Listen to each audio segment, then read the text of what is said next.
Presidente, queria agradecer a iniciativa da gente ouvir hoje o presidente do INEP, mas queria começar dizendo que Enem é com M, Paulo Freire é patrono da educação brasileira e que nós temos hoje no nosso país um bioma que está sendo sacrificado, que é o Cerrado. 78% do desmatamento que acontece no Cerrado estão dentro de propriedades privadas. Ou seja, há um desmatamento também ocorrendo no âmbito legal. Dizer que todas as violências cresceram em 2022, mas a violência contra a mulher cresceu mais, é dizer que a violência ela tem na sua origem marcadores de gênero. Dizer que 78% das pessoas que morrem vítimas da violência são pessoas negras é reconhecer que o racismo estrutura e organiza relações de poder. E isso não são questões ideológicas, como querem se vender. São, de fato, constatações sociológicas da realidade brasileira. As questões que eles estão tanto problematizando aqui, todas elas traziam artigos, referências, inclusive científicas. Agora, o negacionismo nós conhecemos de longe.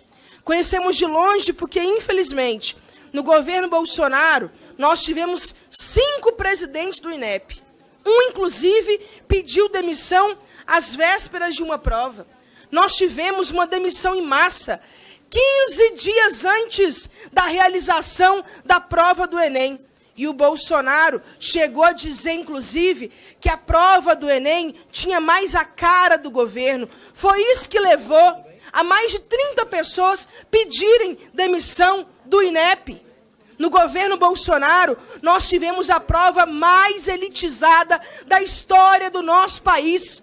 E é isso que eles querem fazer com o Enem. Desmontar o Enem, desmontar a oportunidade de jovens pobres, de periferia, jovens negros com deficiência, de escola pública, de entrarem na universidade.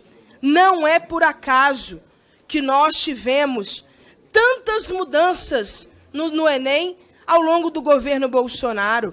55% de abstenção, porque não houve nem sequer um estímulo à participação dos estudantes no Enem.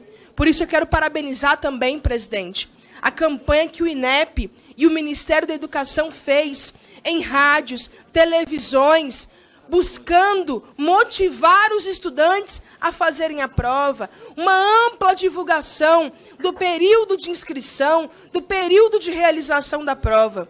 Teve um outro caráter também nessa prova, que eu não vi deputado hipócrita bolsonarista citar aqui, que foi o estímulo durante a prova, com frases motivacionais, dizendo você consegue, você dá conta, para que o estudante mantesse ele também o foco durante a prova. Agora, nós sabemos que o que leva esse ataque à educação brasileira, à ciência, é um projeto realmente nefasto de poder. Os professores que elaboram a prova, bem como você aqui colocou, fazem parte de equipes que são selecionadas. Boa parte das questões foram produzidas e elaboradas em anos anteriores. Há etapas de teste, seleções das questões. Dizer que a prova do Enem vai ser cancelada é de uma irresponsabilidade sem tamanho. Com os estudantes que se prepararam para essa prova, é uma irresponsabilidade, inclusive, com a saúde mental dos nossos estudantes, porque eu via recentemente postagens no Twitter dos estudantes desesperados, pensando se cancelaria ou não essa prova. Agora, nós precisamos reconhecer que, nesse momento, o Brasil voltou. A educação voltou a ser prioridade. Ter uma redação do Enem, debater um tema tão importante como o trabalho feito pelas mulheres, do cuidado que é invisibilizado, marca uma geração inteira. Os dados estão aí mostrando também, 60% do trabalho feito pela mulher é o trabalho não remunerado. São 60 horas semanais dedicadas a um trabalho que não é reconhecido.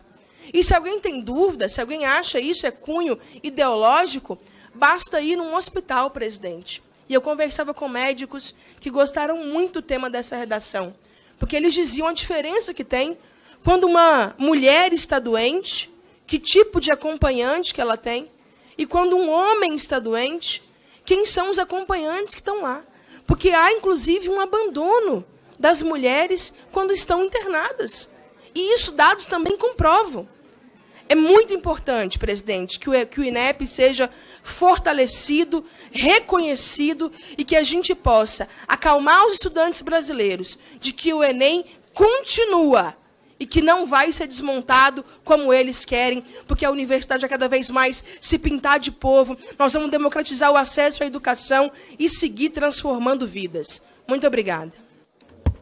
Obrigado pela contribuição, deputada Dandara. Nesse momento, eu convido o deputado Glauber Braga para fazer uso da palavra por até 3 minutos. Presidente, se quem pedir para fazer a prova em dezembro, em local mais próximo da sua localidade, tiver o pedido negado, como é que fica? Queria que o senhor pudesse discorrer mais sobre isso e pudesse discorrer mais também sobre as provas, então, do dia 12 e 13 de dezembro, que é uma terça e uma quarta-feira.